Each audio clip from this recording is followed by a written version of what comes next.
Eh, Sahabat Nabi ini sangatlah berjasa dalam perang melawan Musailamah al-Kadzdzab, nabi palsu, karena dialah yang mengusulkan kepada pasukan Khalid bin Walid waktu itu yang mengepung Musailamah al-Kadzdzab dalam benteng kematian Hadikatul Maut. Ya, dia mengusulkan kepada panglima perang Khalid bin Walid waktu itu agar mengizinkan dirinya untuk naik ke atas benteng, loncat ke dalam dan membuka benteng dari dalam. Usulnya ini awalnya ditentang oleh sebagian sahabat Nabi. Mereka menyebut ini bunuh diri. Wala tulqu, janganlah kalian lemparkan diri kalian ila tahlukah, kepada kecelakaan. Kata mereka, mereka akan membunuhmu. Kata dia enggak, saya yang akan membunuh mereka, katanya. Akhirnya Panglima Khalid bin Walid mengizinkan, silakan. Sudah ada yang bisa menebak sahabat Nabi ini siapa namanya? Wahsy. Salah. Wahsy, saya sengaja ceritakan ini, nanti kita akan ceritakan, tapi bukan Wahsy. Wahsy, bukan dia mengusulkan bahwa dia membunuh Musailamah al-Kadzdzab, ya, menurut sebagian ulama, tapi bukan dia mengusulkan dan bukan dia yang naik ke atas benteng dan loncat ke bawah. Sahabat Nabi ini meninggal dalam perang Tustar. Dia tidak meninggal dalam perang itu, tapi meninggal dalam perang berikutnya, namanya perang Tustar. Ada sebuah wilayah berbenteng sungai, dia meninggal dalam perang tersebut.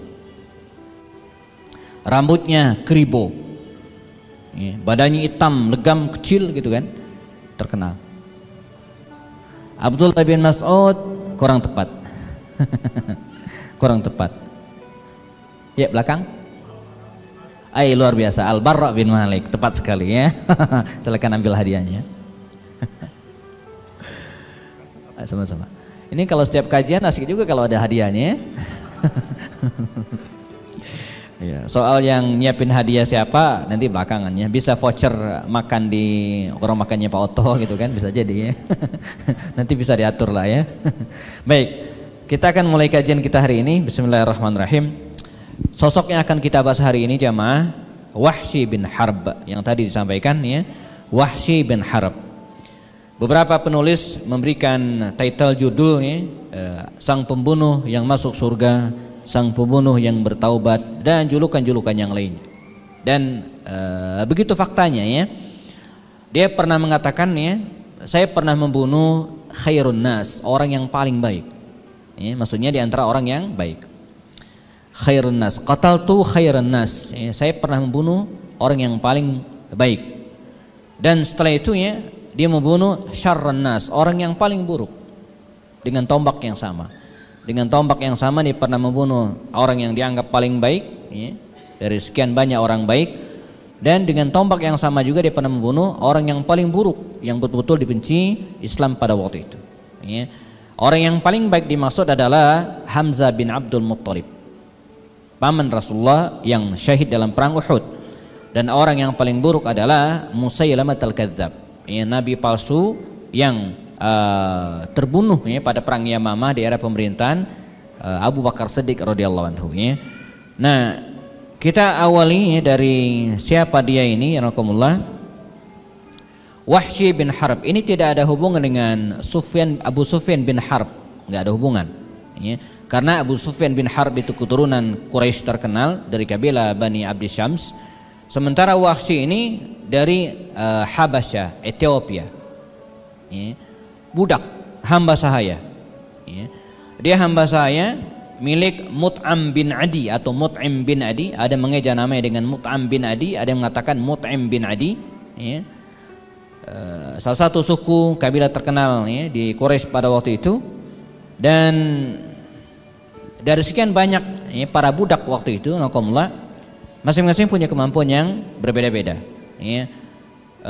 Walaupun secara umum para budak itu ya, yang dibutuhkan dari mereka itu ada tenaganya ya, tenaga. Dan saya ingin sampaikan, perbudakan waktu itu adalah suatu hal yang sangat lazim, sangat biasa. Hampir semua orang punya budak. Rasulullah juga punya. Kita mengenal salah seorang budak Rasulullah yang mendapatkan atau dia dapatkan dari istrinya namanya Zaid bin Harithah. Ya, Zaid bin Harithah yang kemudian dimerdekakan oleh Nabi, bahkan diangkat anak oleh Rasul SAW. Bahkan pengasuh beliau namanya Barakah bintus Sa'labah yang kita kenal dengan Ummu Aiman pun dulu adalah budak. Ya, warisan ayahnya Abdullah, ketika meninggal dunia ayahnya, maka dari sekian banyak warisan itu ada seorang wanita Habasyiyah yang namanya Barakah bintus Sa'labah yang kemudian menikah melahirkan anak namanya Ummu Aiman, ya, dan kemudian menikah lagi dengan Zaid bin Harithah, lahirlah anak namanya Usama bin Zaid. Ya, jadi dua-duanya baik ayahnya ataupun ibunya ini dulunya seorang budak dan melahirkan seorang anak terkenal namanya Usama bin Zaid. Terkenal, ya, seorang pemuda, pernah kita bahas, ya. Nah, jadi merupakan lazim bagi bangsa Arab waktu itu punya budak. Nah, Islam datang jamaah menghapus perbudakan itu dengan cara bertahap. Jadi tidak bablas, enggak, ya, tapi dilakukan secara bertahap. Karenanya kalau kita lihat beberapa lah sanksi, ya, hukuman dalam Islam itu diantaranya apa? Fakku raqabah, ya, memerdekakan budak, ya. Bahkan diantara yang berhak, ya, mendapatkan zakat itu adalah orang yang ingin memerdekakan dirinya dari perbudakan dan nggak punya uang, maka dia layak dibantu, ya. Artinya apa? Islam sangat menganjurkan, ya, menghapus perbudakan itu, karena itu tidak manusiawi. Waktu itu jelang Nabi dilahirkan masih banyak perbudakan. Wahsy ini sangat dikagumi dan sangat dibela, ya, oleh tuannya pada waktu itu, ya, karena dia punya kemampuan fisik yang kuat. Selain dia sebagai pembuat senjata, ya, senjata perang pandai besi kalau lah hari ini, ya, dia bikin pedang, dia bikin tombak segala macam, ya, baik untuk tuannya Mut'am bin Adi ataupun yang lainnya, pesanan yang lainnya, sehingga dia punya tubuh yang kuat, ya. Dan ada kala tertentu orang-orang kafir Quraisy itu jamaah mengadu ya, para budaknya itu. Jadi dibuatkan gelanggang perkelahian begitu kira-kira, ya, dan diadulah budaknya ini. Nah, Wahsy ini, ya, senantiasa keluar sebagai pemenang. Dia orang yang kuat. Dan ada satu lagi keahlian Wahsy, dia sangat pandai melempar tombak, ya, dari kejauhan. Ya, kan ada yang ahli dalam memanah, ada yang pacuan kuda, ada yang bergulat. Nah, dia ini punya kemampuan berbeda atau sama yang lainnya, ya. Dia punya kemampuan, ya, melempar tombak yang sangat jitu, pelempar tombak yang sangat jitu. Terkenal dengan hal tersebut.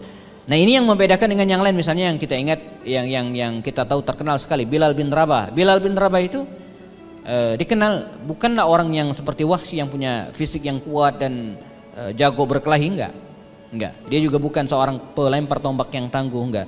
Wahsy itu justru Bilal itu dikenal sebagai orang yang punya pemikiran, gitu, ya, punya ide-ide dan punya kata-kata yang bijak. Dan ini mengagumkan banyak orang. Ya, pada suatu saat ketika orang-orang kafir Quraisy, ya, berkumpul di Darun Nadwa pada waktu itu dan mereka sedang membincangkan banyak hal, itu tidak jarang mereka diam-diam, gitu, ya, diam-diam. Bahkan tuannya sendiri Umayyah bin Khalaf itu berbisik kepada Bilal. Kan Bilal begini nih, Bilal bin Rabah itu mengantarkan makanan, ya, untuk tuan-tuannya itu, ya, bos-bos Quraisy pada waktu itu, ya.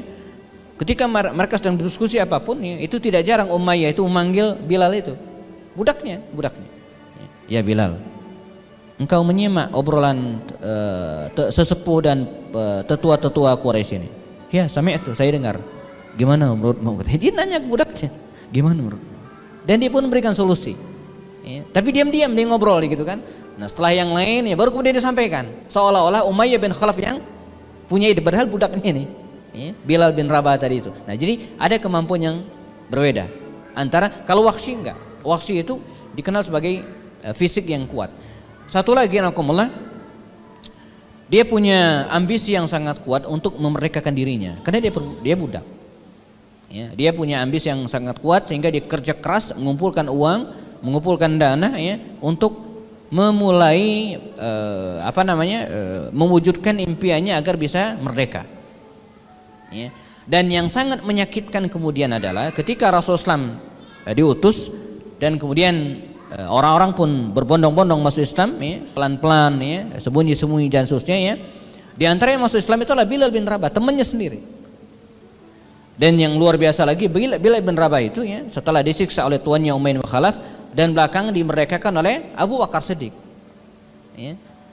Orang yang dianggap lemah, gitu ya, orang yang dianggap tidak punya kekuatan fisik yang seperti dia, merdeka.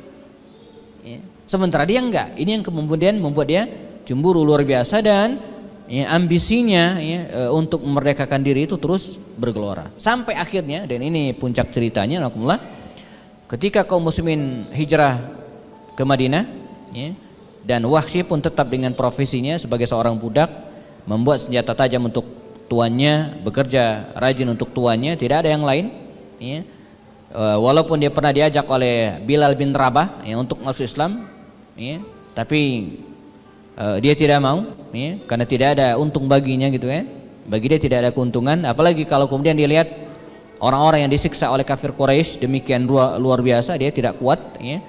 Dan kaum muslimin hijrah ke Madinah al-Munawwarah, terjadilah perang Badar, ya, kita pernah ceritakan dengan detail. 313 kaum muslimin melawan tidak kurang dari 1000 tentara kafir Quraisy tahun kedua Hijriah, Ramadan. Perang tersebut kemudian dimenangkan oleh kaum muslimin dengan kemenangan yang sangat telak. 70 kafir Quraisy terbunuh dan 70 di antara mereka tertawan, ditawan oleh kaum muslimin. Dan mereka yang terbunuh adalah para sesepuh, petinggi dan tokoh Quraisy yang terkenal. Sebut misalnya Abu Jahal, ya, Umayyah bin Khalaf, bosnya Bilal tadi itu. Lalu kemudian Utbah bin Rabi'ah, sesepuh Quraisy dari kabilah Bani Abdi Syams. Kemudian Syaibah bin Utbah dan yang lainnya. Ada 70 orang-orang kafir Quraisy yang terbunuh dalam perang ini. Dan yang terbunuh adalah para tetua, ya, para tokoh, di mana mereka punya anak. Makanya begitu perang Badar berakhir, 70 ditawan dan 70 gugur, ya, meninggal dalam perang tersebut. Anak-anak mereka ini menyimpan dendam kesumat yang luar biasa. Sebut misalnya, ya, 5 sekawan, ya, Abu Sufyan bin Harb, ya, lalu kemudian Ikrimah bin Abu Jahal. Abu Jahal bapaknya terbunuh di Badar, menggelora dendam yang luar biasa. Ikrimah. Sofwan bin Umayyah namanya. Sofwan itu bapaknya Umayyah itu terbunuh di Badar. Dia punya dendam yang luar biasa, ya. Khalid bin Walid yang juga punya keluarga besar terbunuh di Badar, ya. Nah, yang juga punya dendam kesumat karena pamannya terbunuh adalah Mut'am bin Adi tadi itu. Mut'am bin Adi, di mana pamannya namanya Tu'aimah. Ya, Tu'aimah ini terbunuh dalam perang Badar. Dia punya dendam kesumat luar biasa. Ngobrol dengan yang lain, ketemu, ya, dengan seorang wanita jamaah namanya Hindun binti Utbah. Jadi dalam perang Badar, Utbah bin Rabi'ah, ayahnya Hindun ini istrinya Abu Sufyan bin Harb, dibunuh oleh Hamzah, ya. Maka berkumpullah dendam tokoh-tokoh muda Quraisy ini, ya, dan masing-masing merencanakan keinginannya.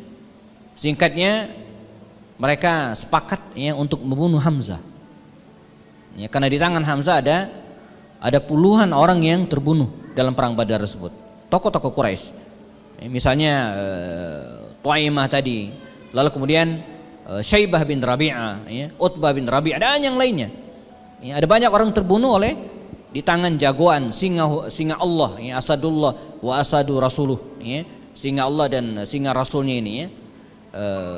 Pada perang Badar itu bintangnya itu Hamzah, gitu kira-kira, ya.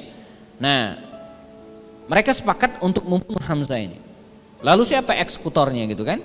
Siapa eksekutornya? Karena membunuh Hamzah itu nggak gampang, ya. Yang kedua, mereka punya rasa sungkan di satu sisi, karena Hamzah itu dari Quraisy, terkenal dari kabilah Bani Hashim. Ada perasaan tidak enak, gitu ya. Kalau membunuh dia, maka dia akan berhadapan dengan kabilah yang lainnya, gitu kan, kabilah Bani Hashim khususnya. Mereka sepakat akhirnya eksekutornya itu Wahsy. Maka Hindun binti Utbah, ya, menjanjikan kepada Wahsy ini, ya Wahsy, kalau engkau berhasil membunuh Hamzah, ya, falakal hurru, maka anda bebas, ya.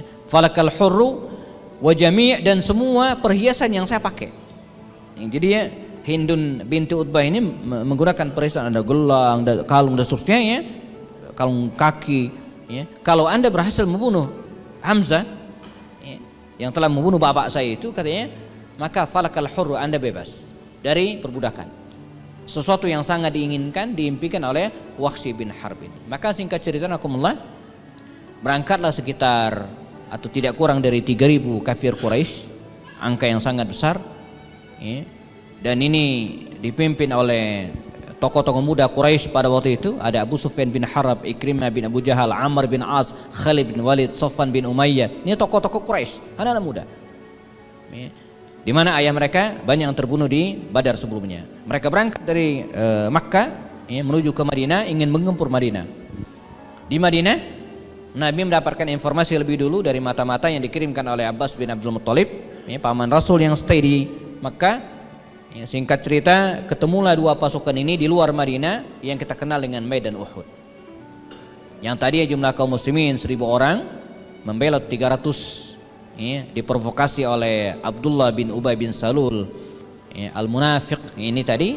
Maka tersisa 700 orang, 700 kaum muslimin melawan 3.000 tentara kafir Quraisy. Bertemulah mereka di Uhud. Kita pernah bahas dengan detail perang Uhud ini, yang ringkasnya bisa dipetakan menjadi 3 babak.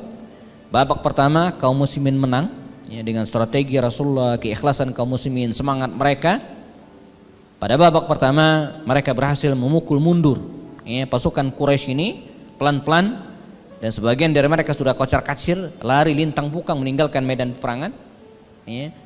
Pada babak kedua, masuk babak kedua, di tengah mereka sedang akan merampungkan gitu ya, kemenangan, maka pasukan pemanah yang diletakkan oleh Rasul sebagai benteng pengaman dari samping kanan ini ya, yang berkumpul di Bukit Rumat namanya. Jadi di Uhud sampingnya ada bukit kecil namanya Bukit Rumat. 50 pemanah dipimpin oleh Abdullah bin Jubair diperintahkan oleh Rasul untuk stay di sini apapun yang terjadi. Kata beliau, kalian jangan turun apapun yang terjadi. Kami kalah atau menang di bawah, jangan turun. La tandah. Tapi mereka lupa. Mereka nengok ke bawah, teman-teman mereka sudah ya, dikira menang. Sudah mengumpulkan rampasan, sudah mengumpulkan pedang, sudah giring unta ya, sudah giring wanita. Nah, ini yang sangat menggoda gitu ya. Sementara mereka yang di atas diam aja tuh, lihat ya, mengira perang sudah usai dan kemenangan sudah selesai. Nah, ini bahaya gitu kan, mengira perang sudah selesai padahal belum, ini bahaya. Mungkin kita pernah lihat video ya, nanti dicari aja di YouTube. Saya pelajaran yang luar biasa, ada permainan sepak bola. Itu penjaga gawangnya itu jemaah ya, sudah siap, begitu ditendang ternyata bolanya itu mengenai tiang gawang, enggak gol ya, dia membal mental ke atas, tuk tuk tuk. Penjaga gawangnya mengira enggak masuk, dengan histeris dia teriak maju ke depan, teriak, enggak taunya bolanya membal terus dan masuk gawang. Ini namanya mengira pertandingan sudah beres, ternyata bola belum berhenti. Makanya kalau bola belum berhenti itu belum pasti menang ya, dalam perang apapun ya. Bahkan dalam politik juga demikian ya. Jadi sebelum selesai ya, tidak boleh menyimpulkan sendiri ya. Nah, pasukan pemanah ini mengira perang sudah selesai, maka sebagian dari mereka turun yuk, udah menang. Kata Abdullah bin Jubair, jangan, belum ada instruksi dari Rasulullah. Tapi tidak bisa dicegah, turun satu-satu. Dan singkat cerita, Khalid bin Walid yang berada di seberang sana, di pihak kafir Quraisy, melihat peluang ini yang sudah ditunggu sejak awal ya. Saya sering mengilustrasikan seperti orang main catur. Main catur nih, ini bisa sekak setir, bisa sekak setir. Tapi ada kuda, tungguin tuh, begitu kuda geser sekak. Nah, Khalid begitu tuh, ditungguin dari awal, turun, dia putar ya, 200 pasukannya, 200 tentara berkuda diputar dan mengalahkan kaum muslimin. Saat itulah kaum muslimin masuk pada babak kedua, babak belur ya, 70 syuhada meninggal, Nabi luka parah. Di antara mereka yang terbunuh itu adalah Hamzah yang sengaja diincar oleh Wahsy. Bahkan dalam penuturan Wahsy, saya katanya ikut perang Uhud dan tidak ada tujuan lain saya ya, berangkat ke Uhud itu kecuali satu, membunuh Hamzah. Bahkan dalam penuturan Wahsy ini, saya tidak pernah membunuh seorang pun kecuali Hamzah. Itu pun dilakukan dengan cara yang zalim. Dia bidik dari jauh. Dan dia seorang pelempar tombak yang sangat terkenal. Dibidik dan kemudian ya, tombak tersebut ya, mengenai apa ini namanya? Jantung ya, dada bagian depan Hamzah ya, menancap demikian rupa dan memastikan dia sudah meninggal ya. Dicabutlah tombak tersebut dan datanglah Hindun binti Utbah ya, membelah dada dan kemudian mengunyah ya, jantung dan hati Hamzah bin Abdul Muttalib ini, paman baginda Rasulullah SAW, dan memuntahnya kembali. Makanya sekitar 40 atau 50 tahun kemudian ya, di era pemerintahan Bani Umayyah atau di Muawiyah bin Abu Sufyan, Uhud itu pernah banjir besar. Dan sebagian jenazah itu ngapung. Di antara jenazah yang ngapung, walaupun sudah 40 tahunan yang lalu itu jamaah, mereka menemukan ada satu jenazah yang masih berdarah. Dadanya koyak dan itulah Hamzah. Ya. Maka dimakamkan ulang ya, setelah 40 tahun yang berlalu, setelah perang tersebut. Di tahun 54-55 Hijriyah, daerah pemerintahan Muawiyah bin Abu Sufyan, itu pernah banjir besar di daerah Uhud tersebut. Dan beberapa jenazah mengapung. Dan mereka menemukan jenazah tersebut utuh. Nah, makanya orang yang mati syahid itu ya, jangan kira mereka meninggal ya. Mereka hidup di sisi Allah Subhanahu wa taala. Bahkan Allah pun memelihara tubuh mereka.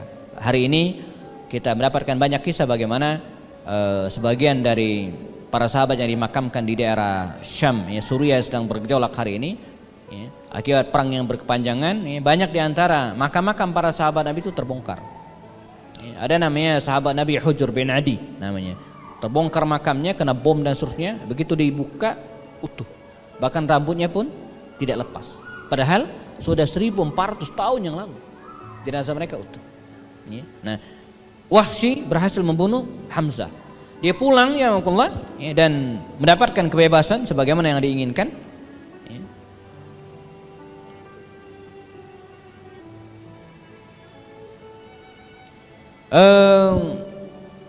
Namun ya, kebebasan yang didapatkan oleh Wahsy ini ya, bukanlah kebebasan yang menenangkan ya. Dia bebas dari perbudakan dan statusnya bukan budak lagi, tapi dia tidak mendapatkan ya, ketenangan dalam hidupnya. Mengapa? Pertama, dia dibenci oleh orang-orang Islam, kaum muslimin, karena membunuh paman Rasulullah SAW. Nah, di satu sisi dia juga tidak disukai semua ya, walaupun tidak semua, sebagian besar orang-orang kafir Quraisy tidak suka dengan dia. Mengapa? Karena yang dibunuh adalah Hamzah, orang Quraisy juga, walaupun beda akidah. Jadi Bani Hashim walaupun kafir sebagian masih ada ya, itu tidak suka dengan Wahsy. Mereka tidak hormat, tidak dimuliakan gitu kan, tidak dianggap gitu ya. Maka walaupun dia sudah merdeka, tapi dia tetap gelisah, hidup dengan kegelisahan. Dia sendiri menuturkan. Sampai akhirnya nakumullah terjadi tahun 8 Hijriyah ketika kaum muslimin berhasil kembali menaklukkan kota Mekah dalam peristiwa Fathu Mekah. Dengan kekuatan kaum muslimin yang luar biasa, maka Mekah pun tunduk takluk di bawah kekuasaan kaum muslimin. Ada 2000 orang masuk Islam pada saat itu, dimaafkan oleh Rasul SAW dengan kalimat idhabu wa antum mutalaqa, pergi kalian bebas, dimaafkan oleh Rasul. Tapi ada beberapa orang yang masuk daftar list karena dosa yang sangat besar, dianggap demikian dan tidak dimaafkan, diburu malah, dicari ya, termasuk diantaranya Wahsy ini. Maka dia melarikan diri anakumullah, pergi, dan di perbatasan kota Makkah Al-Mukarramah menuju ke Jeddah, kira-kira hari ini dia dikejar oleh sahabatnya Bilal bin Rabah. Bilal bin Rabah dikejar dan kemudian dicegat. Ya Wahsy, ila aina, mau kemana? Saya akan melarikan diri, kalau enggak saya akan dibunuh oleh Muhammad dan kawan-kawannya, kaum muslimin. Kata dia, la, tidak ya, ada 2000 orang yang dimaafkan oleh Rasulullah hari ini, dan saya berharap engkau termasuk di antaranya. Tidak, saya sudah masuk daftar list hitam yang harus dibunuh. Disinilah ada tradisi bangsa Quraisy ya, disebut dengan mendapatkan perlindungan. Ya. Jadi digandenglah Wahsy ini oleh Bilal bin Rabah, sahabat lamanya, dan menghadap baginda Rasulullah. Ya. Dia yang melindungi, ya. Dia tahta zimmah, disebut demikian. Tahta zimmah itu orang tidak bisa membunuh orang yang dilindungi ini kalau enggak dia melangkahi mayit yang melindungi dulu. Sampai seperti itu. Itu peraturan jahiliyah dulu, ya. Saya kira di beberapa negara saya pernah mendengar ada yang punya aturan seperti ini. Walaupun penjahat, pengedar narkoba gitu kan, kalau dia masuk ke sebuah negara itu maka dia harus dilindungi. Kalau tidak salah Jepang itu punya aturan seperti ini. Jadi siapapun yang masuk ke negaranya, kalau sudah masuk itu dia nggak bisa diapa-apain, dia menjadi apa namanya, di bawah lindungan negara tersebut. Di beberapa negara bagian Amerika saya dengar juga begitu. Saya dulu lupa entah apa filmnya gitu kan. Jadi dia entah penjahat atau apa dikejar oleh polisi gitu ya. Di negara bagian tersebut dia melangkah tuh. Mungkin ada yang pernah lihat filmnya. Dia melangkah ke negara lain, dia nggak bisa diapa-apain. Jadi dia begini-gini aja. Orang ada batasnya gitu ya. Ini perbatasan nih ya. Dia dikejar oleh polisi negara ini ya. Begitu nyampe, twing, dia loncat ke sini. Ini nggak bisa ngejar dia lagi. Ya, nggak bisa ditembak karena dia mendapatkan perlindungan dari negara ini. Nah dulu bangsa Arab punya istilah itu zimmah, ya, tahta zimmah. Makanya non muslim jamaah yang hidup di tengah kaum muslimin itu disebut dengan ahlu zimmah, di bawah lindungan kaum muslimin. Man azza zimmiyan faqad azani, kata Rasul. Siapa yang menyakiti ahlu zimmah, non muslim yang hidup di bawah naungan kaum muslimin, faqad azani, dia menyakiti saya. Nah Bilal bin Rabah ini ya mengambil zimmah, mengambil tanggungan Wahsy, dihadapkan kepada baginda Rasulullah, disampaikan, dan akhirnya Nabi memaafkan. Nabi memaafkan. Dia pun masuk Islam, bersyahadat, bertaubat kepada Allah Subhanahu wa taala. Namun lagi-lagi jamaah, dia tidak mendapatkan ketenangan. Ya, karena dia masih merasa berdosa di satu sisi, membunuh paman Rasulullah, ya, dan di satu sisi juga Rasul pun nggak kuat memandang wajah Wahsy ini. Karena begitu melihat wajah Wahsy, Nabi segera teringat dengan pamannya, ya, Hamzah bin Abdul Muttalib yang dibunuh oleh Wahsy bin Harb. Manusiawi, sangat manusiawi. Maka pernah dikisahkan ketika Wahsy datang menghadap baginda Rasulullah dalam sebuah peristiwa, kata Rasul, "Anta Wahsy, Anda Wahsy?" Iya. Kata Rasul, kira-kira, ya, saya tidak kuat memandang wajah Anda, kata Rasulullah, karena dia ingat dengan pamannya Hamzah yang dibunuh oleh Wahsy ini. Maka dalam diri Wahsy ini jamaah, walaupun sudah masuk Islam tapi tetap ada kegelisahan yang luar biasa. Dia belum mendapatkan ketenangan sampai kemudian Nabi meninggal dunia, Nabi wafat, ya, dan digantikan oleh Abu Bakar Siddiq radhiyallahu anhu. Dia tetap gelisah dan akhirnya, ya, dia menemukan sumber kegelisahan tersebut. Ya, dikisahkan dia menemukan sumber kegelisahan itu. Sumber kegelisahan itu ada pada tombaknya, ya. Maka dalam cerita-cerita dikabarkan dia segera mengambil tombaknya. Ini tombak andalan yang dulu digunakan untuk membunuh Hamzah, ya. Dipegang tombak tersebut, ya. Hadza, ini gara-gara ini hidup saya jadi gelisah. Maka dia bertekad untuk menebus, ya, kesalahannya ini jamaah dengan membalaskan kesalahannya dengan kebaikan juga. Dan ini teladan yang luar biasa bagi kita, ya. Wa atbi'is sayyi'atal hasanah tamhuha, ya, demikian. Dan ikutilah, gantilah kesalahan itu dengan kebaikan. Tamhuha, maka dia akan menghapus keburukan tersebut. Demikian tradisinya, ya. Kalau kita melakukan kesalahan, ya, sengaja tidak sengaja, maka cara menghapus kesalahan itu dengan melakukan kebaikan serupa, bahkan lebih dari itu. Maka ulama dulu jangankan melakukan kesalahan, tak sempat melakukan kebaikan mereka ganti. Misal ketiduran bablas, ya, sholat malam. Sholat malam kan sunnah. Tapi ulama dulu banyak yang ketika bablas sholat malam mereka pastikan siang itu bersedekah, mengganti sholat malam yang tak tertunaikan. Dia bahkan para sahabat Nabi ada yang gara-gara masbuk, ya, gara-gara masbuk ngurus kebunnya kemudian diwakafkan, diinfakkan. Jamaah kalau ada yang lagi nyuci mobil, gara-gara nanggung nyuci mobil, masbuk, mobil kasih ke orangnya. Saya tadi hampir telat gara-gara nyuci mobilnya. hampir saya lepas tuh mobilnya. Tapi kalau saya lepas saya kemana-mana pakai apa lagi gitu ya. Gara-gara nyuci mobil saya hampir telat ngisi di kantor pajak. Datang pas azan gitu ya. Alhamdulillah. Tapi yang nyuci bukan saya gitu ya. Jadi makanya nggak bisa ditinggal, nanggung ya. Masa baru cuci sebelah pulang kan nggak lucu jadinya ya. Demikian ulama dulu. Nah, Wahsy juga demikian.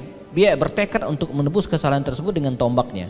Maka apa yang terjadi pada setiap perang besar, ya, baik melawan orang-orang Romawi kemudian ataupun melawan orang-orang murtad di masa Abu Bakar Siddiq, dia tidak pernah absen, diikut dengan tombaknya. Sampai kemudian ya Abu Bakar Siddiq untuk pasukan untuk menghadapi Musailamatul Kadzdzab, nabi palsu. Ya. Nah, ada beberapa nabi palsu waktu itu ya. Ada Tulaiha bin Khuwailid, ada Malik bin Nuwaira, ada namanya Musailamah Al-Kadzdzab. Yang paling berbahaya Musailamah ini. Ya, hampir beberapa kali ada pasukan Ikrimah kalah. Dikirim lagi oleh Abu Bakar, kalah. Akhirnya diangkatlah Khalid bin Walid menjadi panglima perang untuk menaklukkan ini. Maka perang berlangsung ya, dikejar terus. Akhirnya Musailamah ini jamaah masuk ke dalam bentengnya sendiri. Terkenal sekali namanya benteng di daerah Yamama, namanya Hadiqatul Maut, benteng kematian atau kebun kematian. Dia masuk ke dalam benteng tersebut dan ditutup benteng tersebut dengan ketat. Khalid bin Walid lebih dari 20 hari, ada mengatakan sebulan namanya, mengepung itu benteng, nggak bisa masuk. Sampai akhirnya tadi diceritakan ya, seorang anak muda saudara Anas bin Malik yang namanya Al-Barra bin Malik mengusulkan usul yang sangat nekat. Kata dia, lemparkan saya, naikkan saya ke atas benteng tersebut biar saya loncat ke bawah dan membuka benteng dari dalam. Kata orang-orang, jangan ya Barra, mereka akan membunuhmu. Enggak, saya akan bunuh mereka. Ya. Maka dengan risiko yang sangat besar, akhirnya Al-Barra naik. Ya. Kalau dalam filmnya Umar itu dibuatkan tangga begitu ya, dibuatkan tangga ya. Ini yang bikin film MBC Qatar, ada tangganya. Tapi kalau Rampun Jabi itu beda, loncat kayak Wiro Sableng. Ini beda daerah Pak. Karena yang bikinnya MBC Qatar Timur Tengah ya, maka benteng itu diloncati dengan tangga. Tapi kalau di Indonesia ya, itu loncat enggak pakai tangga, langsung melenting gitu. Makanya dulu saya ngebayangin juga waktu kecil ketika baca cerita Al-Barra bin Malik ini, karena di Indonesia suka dijejali dengan kisah-kisah Wiro Sableng, teknis bacaan, kisah-kisah sahur sepuh, itu kan sama semua itu. Jadi di otak saya Al-Barra itu loncat Pak, ya, loncat. Jadi di kepala saya dia loncat, seperti Arya Kamandanu yang loncat atau Brahma Kumbara yang melenting gitu ya. Jadi dia melentingkan tubuhnya. Pas direnungi kayaknya enggak gitu ya. Itu kan tembok tinggi. Pas lihat ilustrasi di film Umar bin Khattab, pakai tangga gitu ya, naiknya tangga begini ya, baru naik, baru loncat. Udah Isya ya, kita tutup di sini ya. Dia loncat masuk ke dalam. Salah satu tangannya memegang pedang menghalau orang-orang yang ingin menangkapnya, dan tangan satunya membuka benteng. Begitu benteng dibuka, bergemuruhlah kaum muslimin dengan takbirnya masuk ke dalam. Wahsy bin Harb mencari penyebab masalah ini, Musailamatul Kadzdzab. Maka dengan izin Allah, dengan tombak yang dulu digunakan untuk membunuh Hamzah, hari itu digunakan untuk membunuh ya, Musailamatul Kadzdzab. Maka katanya, qataltu, saya membunuh dengan hadzal ramh, dengan tombak ini sebaik-baik manusia Hamzah, dan sekarang saya membunuh seburuk-buruk manusia Musailamah. Maka sejak saat itu jamaah dia plong, tenang hidup. Ya, karena semua sudah merasa ditebus, dan sisanya dia melanjutkan peperangan bersama dengan yang lainnya, menaklukkan wilayah-wilayah Syam. Ada riwayat mengatakannya dia meninggal pada pemerintahan Muawiyah bin Abu Sufyan ya, di daerah Syam ya, di daerah Syam. Ini agak lelet nih ya. Di daerah Syam, dia meninggal di daerah Syam dan kemudian dimakamkan di sebuah tempat namanya Hims atau Homs, dalam bahasa Inggrisnya Homs, tapi bahasa Arabnya Hims. Di sini juga dimakamkan, ada banyak ya, ada puluhan mungkin sahabat Nabi dimakamkan di sini ya, di daerah Suriah. Di pinggiran kota Suriah itu ada sebuah kota namanya kota Hims. Di sini pernah ada seorang gubernur terkenal ya, Sa'id bin Amir Al-Jumahi namanya. Pernah juga kita tuturkan ceritanya ya, seorang yang sangat adil. Nah, dia dimakamkan di sini, dan hari ini di samping makam tersebut jamaah didirikan sebuah masjid. Namanya Masjid Jami' Wahsy Tsauban. Namanya Masjid Jami' Wahsy Tsauban. Ini ada tulisannya Sayyiduna Wahsy wa Tsauban. Jadi di samping masjid itu dimakamkan ada dua orang sahabat Rasulullah, Wahsy dan Tsauban. Ini Tsauban ini pembantu Rasulullah SAW yang juga meninggal di sana. Dan ada sebuah masjid ya, ini ada tulisannya Masjid Wahsy wa Tsauban, dinamakan Masjid Wahsy dan Tsauban. Namun sayang akibat perang yang berkepanjangan ini masjid rusak parah dan hampir tidak bisa dipakai ya, karena pertempuran yang di Suriah yang terus terjadi. Demikian juga dengan makamnya Khalid ya, rusak parah hari ini, dan beberapa sahabat Nabi yang lain juga demikian. Nah ini kisah tentang Wahsy jamaah, seorang yang tadinya budak ya, lalu dibenci, lalu kemudian belakang dia masuk Islam dan menebus dosanya dengan membunuh orang yang paling buruk dalam sejarah hidup Rasulullah SAW dan para sahabat. Waktu Isya kita cukupkan kajian pada hari ini, tersisa 8 menit lagi, kita masih ada waktu untuk azan dan salat sunnah. Jazakumullah jaza. Kita ketemu lagi pada pekan depan, masih ada ya, sebelum Ramadan, mungkin 2-3 kali pertemuan lagi insyaallah ya. Jazakumullah jaza. Kita cukupkan dengan kafarat majelis. Subhanakallahumma bihamdika asyhadu an la ilaha illa anta astaghfiruka wa atubu ilaik. Muazin silakan.